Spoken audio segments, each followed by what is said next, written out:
my name is Avery Harris, and I'm a Year 1 student in the Life Design Lab here at Morristown High School. There's enough pressure that comes with starting high school. The immediate obligation to make a name for yourself, good or bad, knowing this can be changed at any given moment.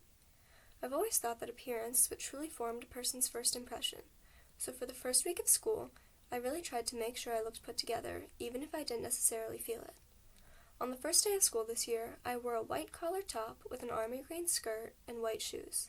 My hair was pinned back and a half up, half down, even though I had spent the entire night previously straightening it. For the rest of the week, I wore what I thought were nice outfits, and I really liked this feeling of looking unpredictable in a school filled with students who lived in sweats. As the week started to drag on and blend into each other, I found myself constantly running downstairs to my sister Caroline, best dressed of the 2018 graduating class, to make sure I looked neat and presentable for the next day. She would critique and suggest I wear my navy blue sweater rather than the green one I had on, or a darker wash of jeans instead of the lighter blue denim. Her constant viewpoint struck as a bit of an abrupt change at first. Now having my sister home from college and her opinion at my immediate disposal was weird.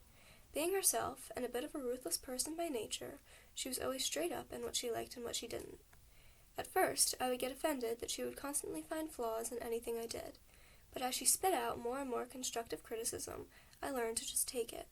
When I started applying this to my everyday life, sometimes without even realizing it, I began to see a difference in my attitude. I grew to be more open and accepting of others' opinions and beliefs simply because me and my sister had different senses of style. I now understand that everyone has differences, and it is how you interpret them that affects you. With this new awareness, I cared even less about what people thought of me. When others would ask me why I was so dressed up for school, I wouldn't give it much thought.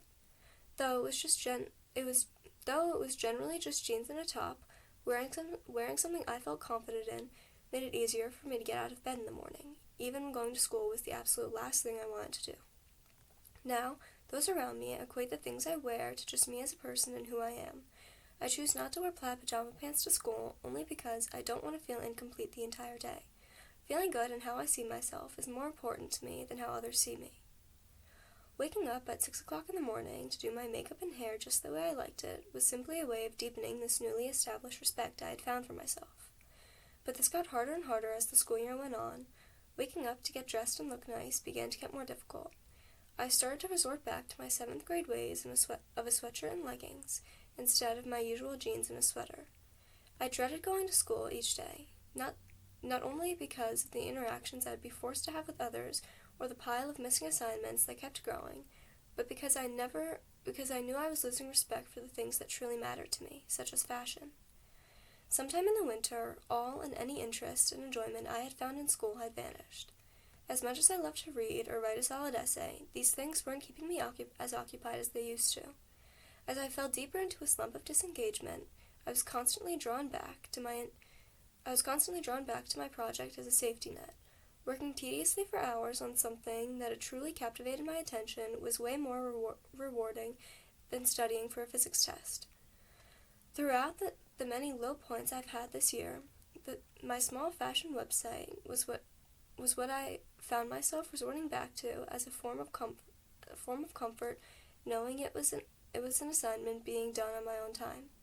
So, I decided to dedicate an entire year-long project to this newfound obsession of fashion. For 6 months, I spent all of my free time trying to find outfits and clothes I think any girl my age would or could like. And for as time-consuming and tedious as my project was, I could not be more proud of the outcome. Not only because it saves time for myself, but also others.